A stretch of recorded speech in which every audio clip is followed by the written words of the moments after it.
becik sekehe cerita liyananira.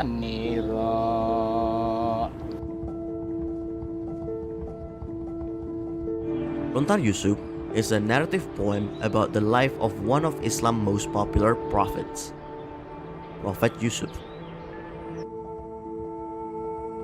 Lontar itu naskah, dan kebetulan ini banyak orang bilang itu naskah kuno. Sebetulnya awalnya lontar itu ditulis di daun lontar medianya itu. Sekarang teknologi itu semakin canggih hingga disalin ke media kertas.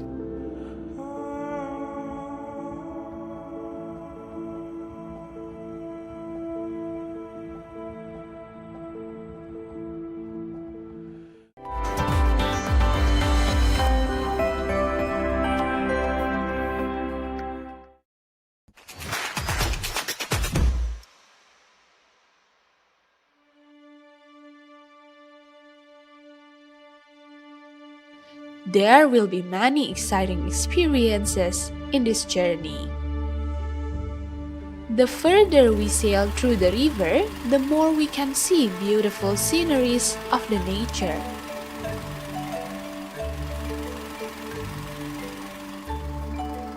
Under the scorching sun, the beauty is undeniable. The water is still, while the dance of the trees adds to the peacefulness of the place.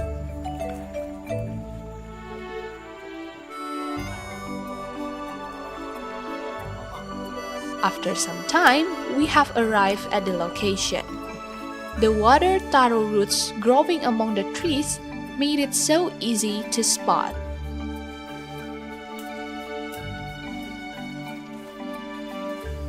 We have to be careful of our steps in this exquisite place.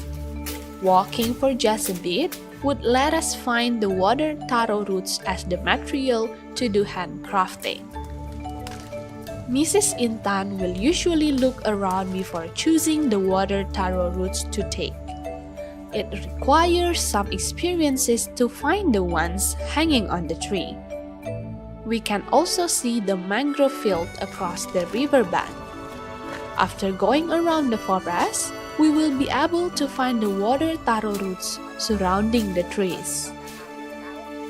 There is no specific requirement in choosing the roots.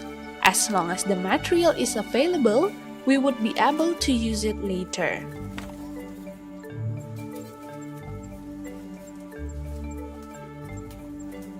The shape of water taro roots is similar to the roots of trees. If it is hanging from above to the soil, it would be easier to take. The longer, the better. We can find a lot of water taro roots on the trees. Although the people around say that they are parasite, but for Mrs. Intan, the plant can help her economically as it is very valuable. A lot of us may be mistaken of its shape as it is pretty similar to rattan. Her husband would wait at the boat while looking around. He is alert to prevent any unwanted situation during their trip. Okay, this is my first time looking the people finding the akar keladi air, and I'm really excited about seeing the process. And you can see behind me people still cutting the akar keladi air, and this has happened only in West Borneo, Indonesia.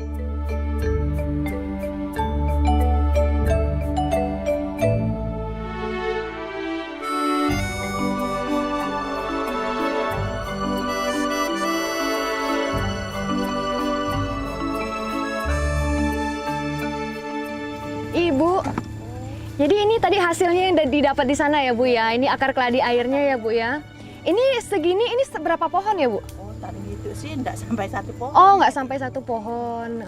Karena setiap cabang ada akarnya. Ada akarnya. Setiap daun, setiap setengah daun ada akarnya. Jadi biasa Ibu ngambilnya ini berapa gulung nih Bu kalau biasa sekali pergi? 20 gulung.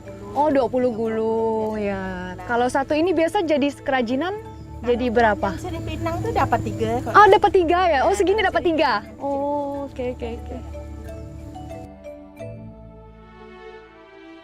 If she thinks the material is enough, Mrs. Intan and her family would go back to their house by crossing the river through the road they take earlier.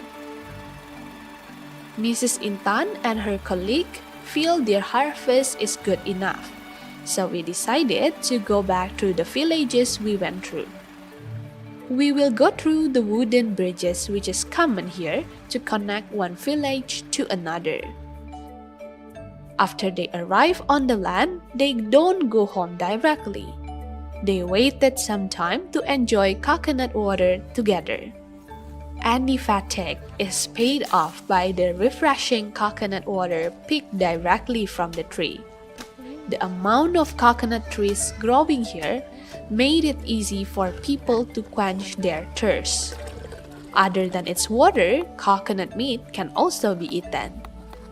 I'm glad to experience the process of crafting water taro roots from the beginning. While sipping the coconut water, I enjoy the happiness together with Mrs. Intan and the others.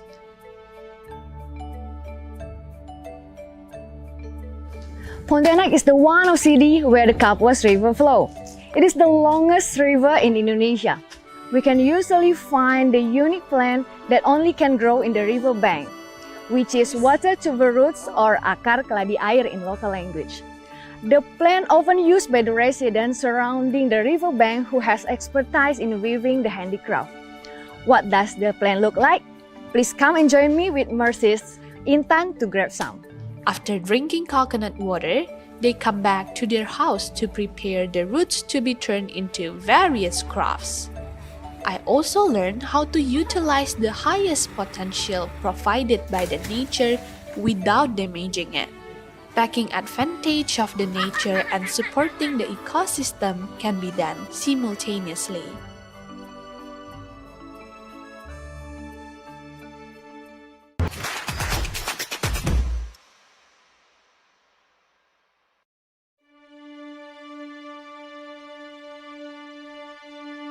Di sepanjang Sungai Kapuas ni ada semuanya.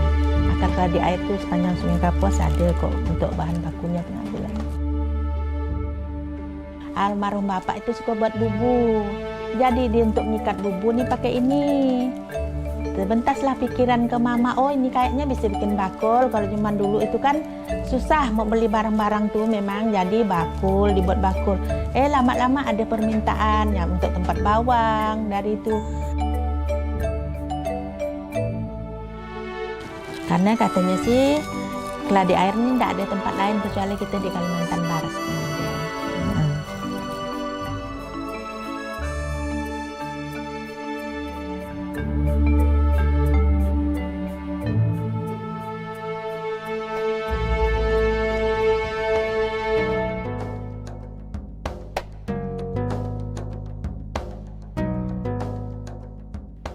In this modest house, Intan crafts the roots to be profitable goods. Proses awalnya kan lalu pengupasan, mungkin agak rumit kan pengupasannya, memang harus benar-benar pandai pengupasannya itu. Memang dari pengupasannya lah. Kalau dikatakan susah sih, enggak lah, karena memang dah pekerjaan. Senang hati saya anggap sih gampang aja semuanya pekerjaannya tuh.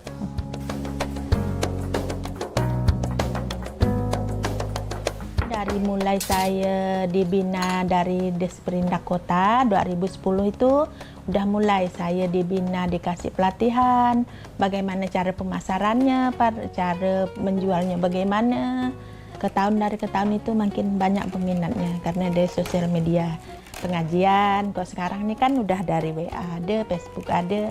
Alhamdulillah permintaannya. Makanya keluhan saya itu hanya di SDM. She lives in a small ale with the majority of people living modestly.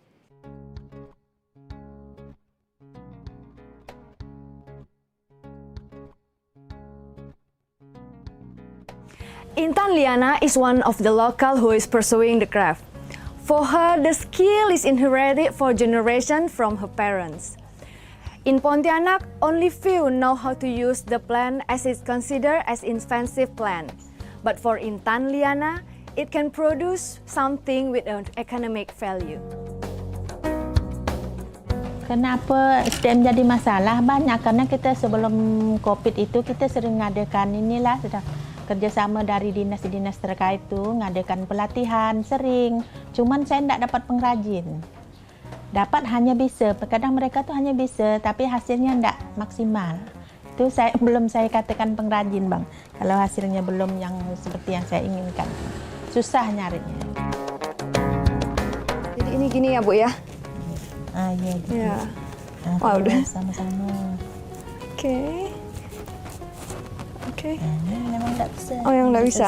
Ya. Saya kadang sambungan ada. Okay, this is an akar keladi air that we got before in the island. I think this is easy, but the fact is so difficult for me. I'm not an expert, so I think it is so hard.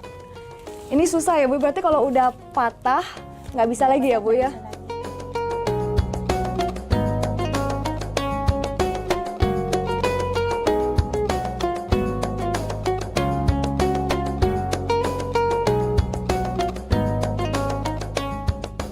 Kalau akar keladi air nih sekarang sih saya sesuai permintaan sih.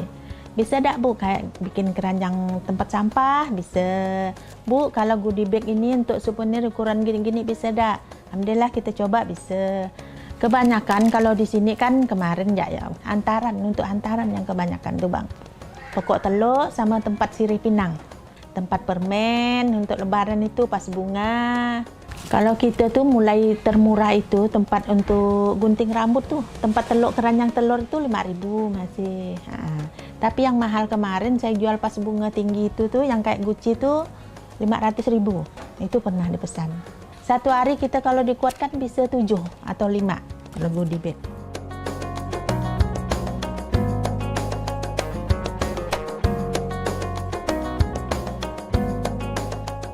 Dari hasil ini juga lumayan Bang. Kalau memang dah kerja banyak pesanan tuh alhamdulillah dah bisa dah. Kok untuk bantu rumah tangga bisa alhamdulillah. Kalau 2 sampai 5 juta biasa sampai kita sebulannya alhamdulillah. Biasa nyampe kita. Kadang biasa lebih. Kadang enggak paling enggak tuh kalau 2-3 juta tuh alhamdulillah masuk sebulan. Alhamdulillah kok penghargaan tuh 2017 saya dapat penghargaan Semesco Award. Kategori kearifan produk lokal kemarin berangkat itu dapat penghargaannya langsung dari Bapak Menteri Koperasi dan UKM itu kemarin 2017.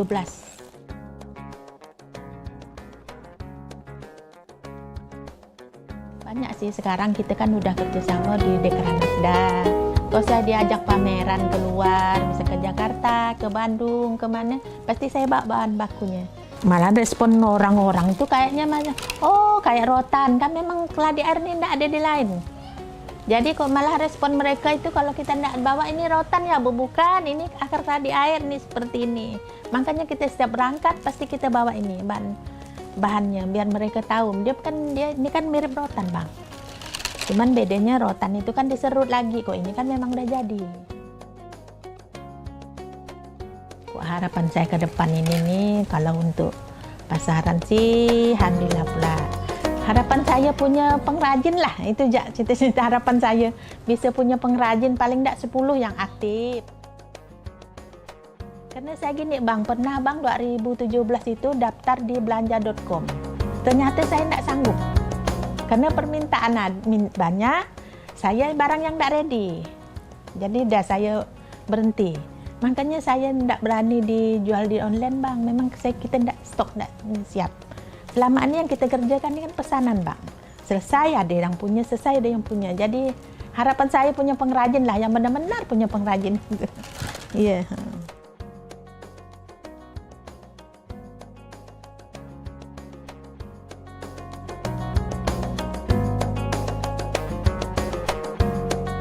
In general, it is obvious that the creative in Pontianak can produce various handicraft, but it is an exception for akar keladi air. This plant symbolizes a region due to its close bonding with the resident surrounding in the riverbank, and they use it to support their family as a livelihood.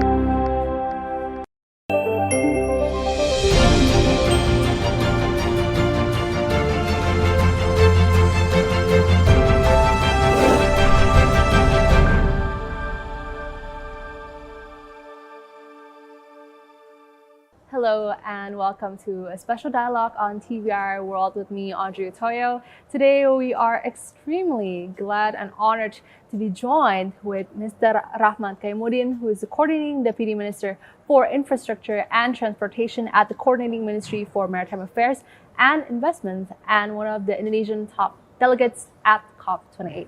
Hello, Mr. Rachmat. How are you doing? Thank you so much for joining us today. Pleasure is mine. It's really great to discuss with you today, especially about the COP28 that just had some especially historical agreements on financing in order to fast track a green energy transition. So how was your time at COP28, if you can just tell us a little bit about that? Yeah, so thank you. So, I spent about a week in COP, initially with part of the president delegation, and then of course after president left UAE, we stayed for a few days for a few of the panels. And at the time during COP, my role is to explain a few of the initiatives that we have done in Indonesia. So maybe three major topics. One is on energy transition. Second thing is on the electric vehicle. And the third one is on the air quality. So those are the kind of topics that I cover when I was in COP. And are those topics that are in particularly covered by the role of the Coordinating Ministry for Maritime Affairs and Investment? Yeah, it's part of these jobs that was given because our ministry handle energy, environment, infrastructure, transport. So those are within the portfolio of our ministry. And how would you say were the responses? I heard that there was an Indonesia pavilion at COP28, especially towards conversations about green energy transition with Indonesia. Yeah, I think like every countries who participate will get a pavilion, and I would say Indonesian pavilion. What I heard from some of the guests, apparently is one of the nicer ones. It's actually the best pavilion, they say. Because I think for several reasons, I think a few things is about we have a lot of events, even from morning until late evening. We have many discussions across multiple segments at COP. And of course, the way we decorate the pavilion and people actually dress up using Indonesian traditional dresses, and we also provide local foods, not local food, Indonesian food. So I think it's a whole cultural experience to visit Indonesian pavilion. But most importantly, I think there are a few topics that we discuss in the Indonesian pavilion that get a lot of recognition and participation from the international communities. One that we organize, our ministry organized specifically, for example, is the energy transition, especially the Just Energy Transition Partnership. So at the time, we set up a panel between Indonesian government and then the international partner groups, which is G7, Denmark, and Norway, represented by US government and Japanese government. We also invite private sector in the panel. Basically, some of the commercial banks, international banks. At the time, Pak Doni from Standard Chartered is one of the panelists. And it's moderated by Mark Carney, who is a very top person on climate financing. He used to be the central bank head for UK and Canada, as well as right now the chairman for Glasgow for defense, Glasgow Financial Alliance for Net Zero. So this is all very prominent people coming in, and we discuss about Indonesia energy transition. And would you say that there has been extensive progress, Pak Rachmat, especially from the inception of the JETP, Just Energy Transition, from the G20 summit in Bali? Yeah, that is, I think the JETP announcement in G20 is a milestone for Indonesia. I think initially Indonesia has always been committed for basically net zero. We ratified the Paris Agreement. We set our net zero 2060 or earlier, and we want to be very serious about how we can look at the energy transition in general. And of course, we need support. We mentioned it that we can do it faster with international support, and in order to do energy transition, there are multiple components that is required, and most importantly, you need technology and you need financing, right? So I think Indonesian JETP is one of the first of its kind, whereby we invited international community to be part of the process.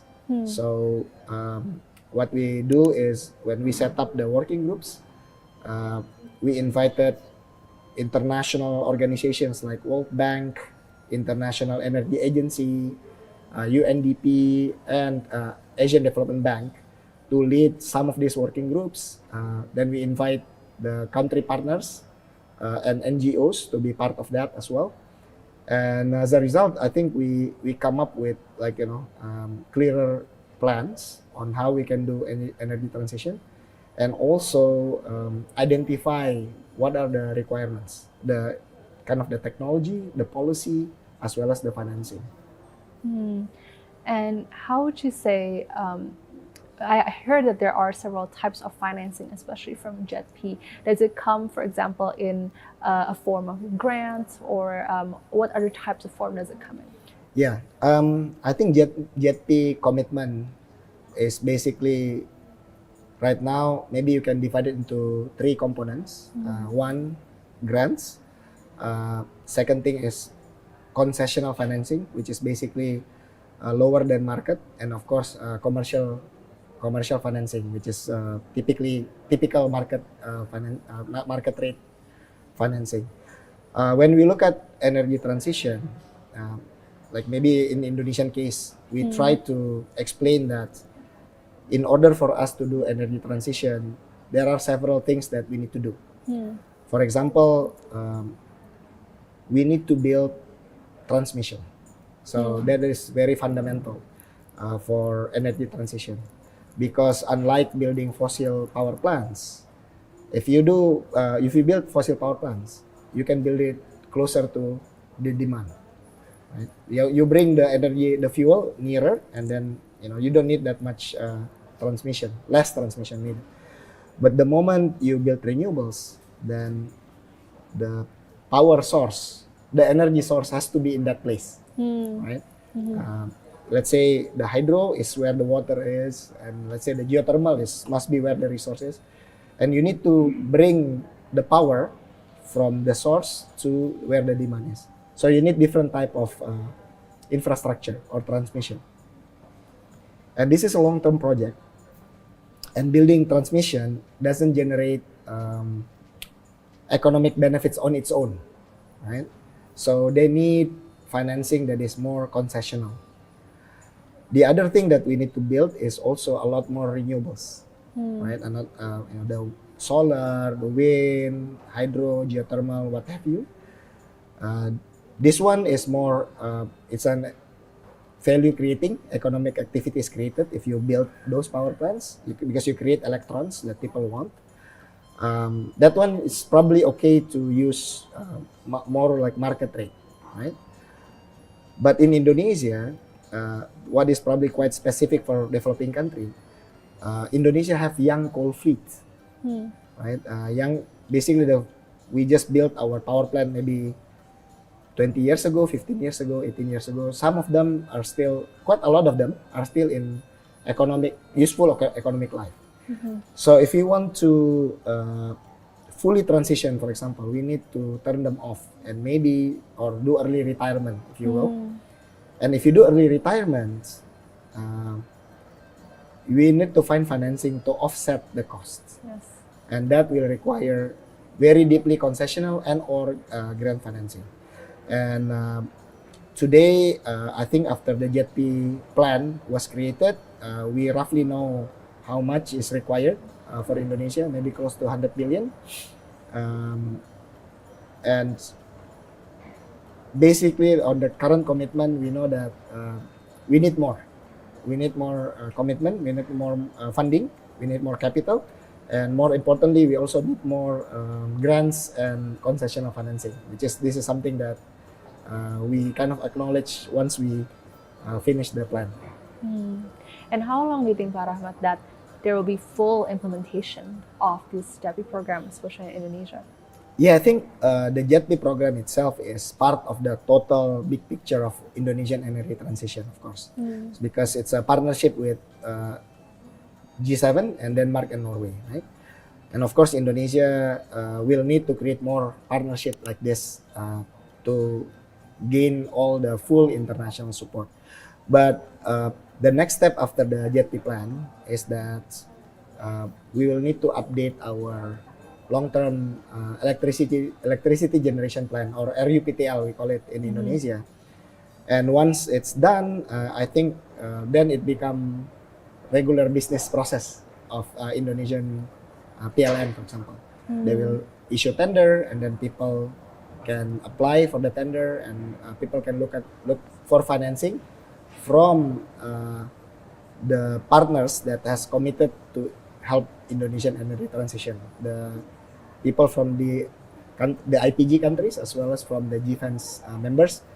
Of course, there are other partners or parties outside of those people. So that is what we hope in the future. We should start once the plan, the RUPTL is out, then we can start doing. Yes. Thank you so much, Pak Rachmat, and we will have a more in-depth conversation, especially about the results of COP28 with Pak Rachmat Kaimuddin, who is the Coordinating Deputy Minister for Infrastructure and Transportation at the Coordinating Ministry for Maritime Affairs and Investment, right after a short break. Stay tuned.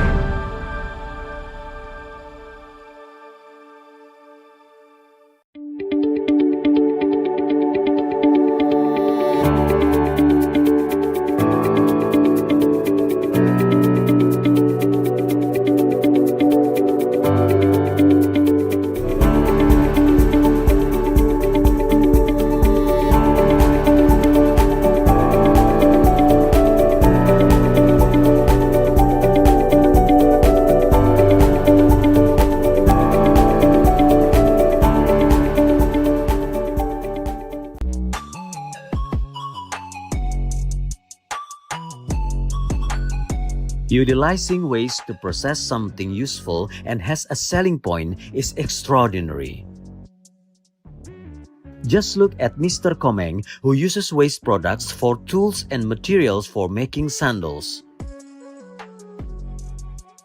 Stay tuned for the day journey on the potential land.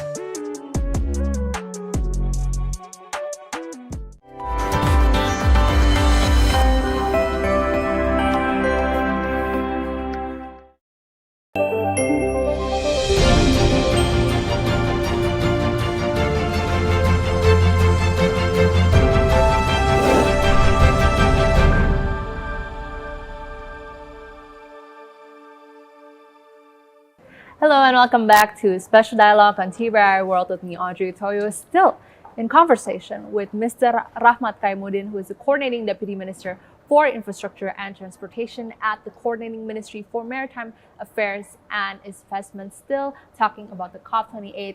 Pak Rachmat, thank you again for joining us in this beautiful day to discuss about some of the deliverables of COP28.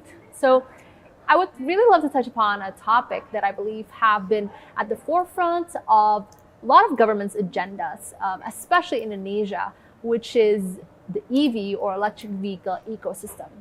So we could see even from the ASEAN summit in Labuan Bajo this year, one of the official cars is electric, which it might come as a surprise for some people. However, that truly does show that we are slowly but surely transitioning into this ecosystem. Can you please share more about your thoughts on that?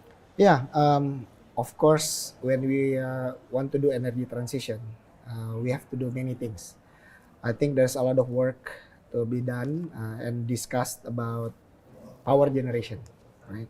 We spoke about power generation. How can we generate electricity from renewables? But we have to recognize that the way we use fossil is not only from electricity generation, but it's also for other activities. For example, in mobility or transportation. Indonesia have about 150 million vehicles currently in operation, about 130 million motorbike and 20 million cars. And those vehicles, almost all of them are combustion engine, basically using fossil fuel to power it. So this is a very important thing if you want to do energy transition. One of the key is we have to reduce or eliminate our dependence with fossil. And one of the existing technology that is available today that is relatively quite mature is electric vehicle. If you look at the total sales of cars every year in the world, I think EV has been growing very, very fast. And maybe today about, I think last year was 14, maybe this year about 18 to 20%. Wow. And on some of the largest markets like China, like EU, and also the US, it has passed the tipping point. What people say the tipping point is between 5 to 10%. Wow. Once new sales is above 5 to 10%, it's actually growing up. It's a good thing. Yeah. Yeah. In China, for example, I just got back from China. It's right now maybe about 1 out of 3 new sales of cars is new energy, so electric vehicle. Wow. So it's very, very fast, and they only probably passed that 5-10% barrier only a few years ago. So the technology is available, and I guess now the task is for Indonesian government is to bring the ecosystem here. And it actually creates a lot of benefits, right? For energy transition itself, for the environment, both for the greenhouse gases as well as for air quality. That is important. And also, we in Indonesia are not a net exporter country for oil anymore, right? We are an importing country for oil. So this is also will increase our energy dependence. While electricity typically we generate domestically. Yeah. And there's a lot of discussions also about fuel subsidy, which is quite large and take a lot of our fiscal space. So I think once if we shift this to EV, I think this will help Indonesia to reduce our dependence to fossil fuel. So I think us, we are in the government, feel very strongly about this, and we have done quite a lot of work to basically support this ecosystem. And what do you believe, Pak Rachmat, can make us even more ready to welcome this ecosystem? Because now we can see that other countries have been exponentially working on this ecosystem, making sure that they are also at the forefront, they're most advanced in it. What do you believe are some steps that we can take, and especially from the government itself, in order to ready us for this transition? Yeah. One good thing that we already have, inherently, Indonesia is a very attractive market for automotive. I mentioned about the number of vehicles that is in Indonesia. So roughly every year we sell about 1 million plus cars, and it's growing, and maybe about 5 to 7 million of motorbike every year. So automotive sector is quite big in Indonesia. Obviously today it's mostly dominated by combustion engine, right? The conventional one. But it's also give attraction to the EV players because they see Indonesia to be an attractive market. So that is in itself, that is inherent. So what we can do in the government is to show the support that this is the directions that we want to go. And if you think about the people, or like how people can adopt electric vehicle, maybe there's a few things that we need to think about. One, that should be enough options, like good products that people can buy, right? If let's say not enough products, not enough choice, or not reliable, maybe people don't want to convert. Right? Second thing is that these products has to be affordable for the people. And the third one, you have to have the supporting ecosystem, the charging and the battery and whatnot. Right? So I think that is what we are trying to do, and we have to start from the market first, from the demand side, and that's why this year we have provided government support for people who purchase electric vehicle. For example, for motorbike, one person age of 17 or older, as long as you're Indonesian, you can buy EV one, and we provide like 7 million discount from the government, right, or $450, and that will hopefully bring down the cost to similar to combustion engine, or at least close to it. Right? So now when someone want to buy new motorbike, they can look into it. I say, hey, instead of buying combustion engine, maybe I can choose EV. Because once you choose EV, actually, later on, maybe you'll feel the benefit that your cost will be lower, because the fuel cost is actually more expensive than electricity cost, even if you travel with the same distance. And then we also provide support for the ones that has existing motorbikes. So we also provide 7 million rupiah for conversion, and I think there's a discussion whether we can improve the type of incentive that we give. So people who currently have a motorbike but they want to convert, instead of buying new, they can go to a workshop that is already approved by the government. They can change the engine, they can add batteries and whatnot, and that will be then they become EV. Also for cars, we currently provide about 10% price reduction by way of we call it government paid VAT. So our value added taxes is 11%, but now government support or paid 10% of that. So they only 10% of that. So they only need to pay one. Right. So this is basically 10% discount for the car. Of course, we only support currently the cars that is manufactured in Indonesia with local content of 40%, because we also want to support our domestic industry.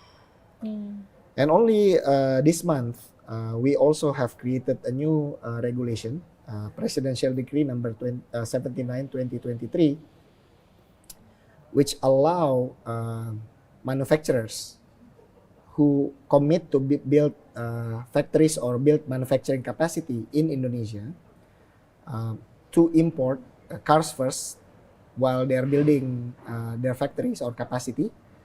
They can import until end of 2025. And the cars that they import will also get a waiver for custom and luxury tax. So this is quite significant saving for the customer. The only catch is they have to commit to build production capacity, and they have to produce the same amount of what they import. So let's say until 2025 they import, let's say 10,000. They have to produce 10,000 also until 2027. So we hope that while giving them time to build the market, to test which kind of product is suitable, and while building their factory, they don't lose time. They can build their business in between, and of course, once this period is over, we have a production in Indonesia. So that is something that we have issued, and one of my targets actually is to communicate this, and we've got quite a positive response from a few of the manufacturers, and they are readying up their plan to enter and build manufacturing capacity in Indonesia. So we should be looking forward to that. really soon? Yes, you will see more options in Indonesia, and in different price ranges. Indeed. And what is your projection, Pak Rahmat? Do you think this will hopefully happen in the near future, in the 2050, 2016, which we can fully have that ecosystem? Yeah, I think if you want to do net zero, then this has to happen. So we do have our internal target. I think Mr. President has already said that they want to have 600,000 per year EV manufacturing capacity. And also the government has stated that we want to have about 10% of the population, not of new sales, but population by 2030. Or it means about 2 million cars and 13 million motorbikes by 2030. So that is very basically that's a big target. So we need all the products to come in. At the same time, let's say if we want to target, we look at other countries, right? Other countries have EU, for example, they want net zero by 2050. What they do is by 2035, they say no more new sales of combustion engine or emissive vehicles, right? Because they probably take about 15 years to adapt. For this new car that they buy to be fully depreciated, right? So that is something maybe if you want to make sure, we need to set when do we want to have fully non-emissive vehicle ecosystem. Then we need to maybe spend about 15 to 20 years looking backwards, right? On the other side, we see Thailand. Thailand market is not too far from Indonesia. We are about 1 million sales per year. They are, I think, about 850 per year. And this year we are about 2% EV sales. Thailand last year 3%, give or take. So not that much difference. This year they are probably close to 10%. Wow. Because they created this policy that allows people to bring products and then they provide government support, which we are trying to imitate and improve. So we also have optimism that we could if we follow the Thailand trajectory, maybe we can be passing the 5% threshold hopefully by 2024. 2024. So very soon, we are most definitely looking forward to, things are looking up then from now on. Well, thank you so much again, Mr. Rachmat Kaimuddin, coordinating Deputy Minister for Infrastructure and Transportation at the Coordinating Ministry for Maritime Affairs and Investment. It has been an honor and a joy to speak with you today. Thank you so much, Mr. Rachmat, for coming on TVRIWorld. Thank you. My pleasure. Thank you, Audrey. Thank you. And that is it for our special dialogue today. Thank you so much for tuning in on TVRIWorld. I'm Audrey Toyo, your host, and we shall see you next time. Bye.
Indonesian embassy in Tokyo, Japan confirms no Indonesian among victims in Tuesday airplane collision in Haneda Airport.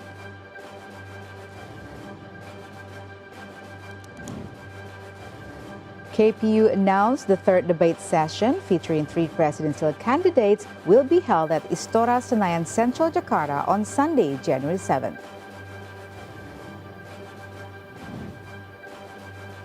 Novak Djokovic placed down fears that an injured wrist may hamper his Australian Open title defense.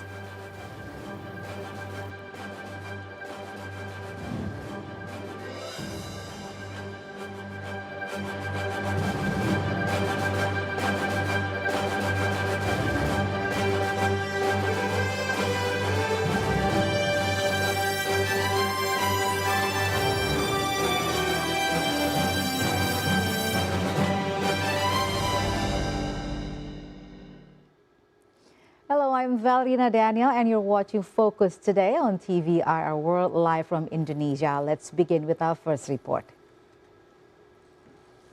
A Palestinian eyewitness said a water collection point at the Jabalia refugee camp in Gaza was targeted, destroying the surrounding buildings and injuring several people. The footage shows people helping the injured evacuate the area while others are removing the rubble from buildings damaged by the strike. The strike on the water collection point comes at a time when displaced Palestinians living in the largest refugee camp in Gaza are struggling to find clean water amid a tight blockade of essential supplies and after weeks of Israeli bombardment and siege. Gazans have endured fear and hardship since the war began on October 7. Israel's military campaign has displaced hundreds of thousands of people, while a tight blockade has caused shortages of food, water, medicines, electricity, and other supplies.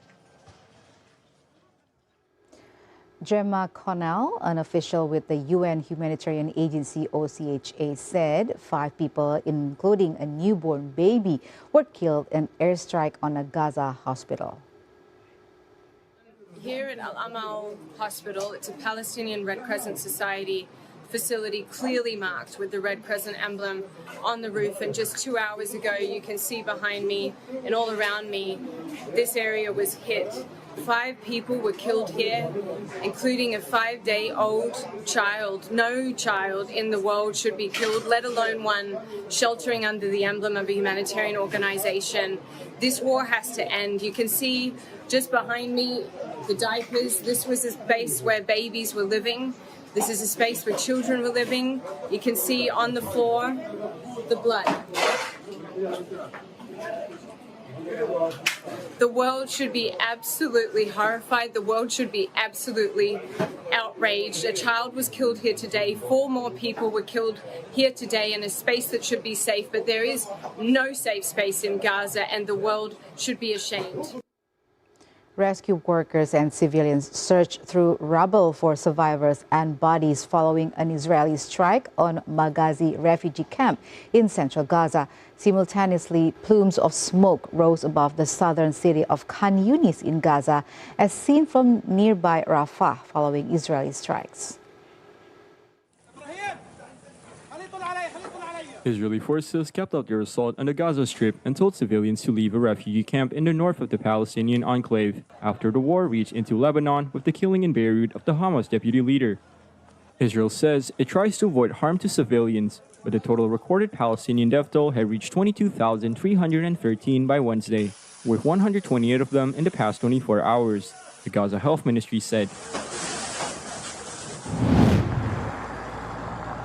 Still from Gaza, the Israeli military said in its daily briefing that the intensive battles with militants continued in Gaza and Khan Yunis.